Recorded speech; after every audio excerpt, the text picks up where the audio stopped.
মেধাবী উদ্যোক্তাদের সহযোগিতার জন্য সরকার প্রস্তুত বলে জানিয়েছেন প্রধানমন্ত্রী তারেক রহমান। বলেছেন, স্টার্টআপের জন্য ৫ লাখ থেকে ৫ কোটি টাকা পর্যন্ত দেয়া হবে। মঙ্গলবার ঢাকা বিশ্ববিদ্যালয়ে আয়োজিত তারুণ্য, স্টার্টআপ এবং সম্ভাবনার বাংলাদেশ শীর্ষক অনুষ্ঠানে এসব কথা বলেছেন প্রধানমন্ত্রী। এ সময় বিভিন্ন বিশ্ববিদ্যালয়ের শিক্ষার্থীদের সাথে মুক্ত আলোচনায় প্রধানমন্ত্রী জানিয়েছেন, আইটি পার্কগুলোতে উদ্যোক্তাদের জন্য নির্দিষ্ট জায়গা করে দেওয়া হবে। এ সময় সারা দেশের ৭টি স্টার্টআপ প্রতিষ্ঠানকে ৩৮ লাখ টাকার আর্থিক অনুদান দেওয়া হয়।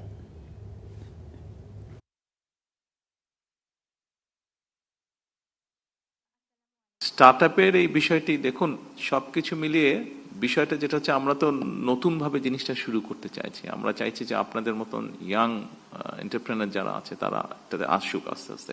আমরাও আপনাদের কাছে রিচ করতে চাইছি।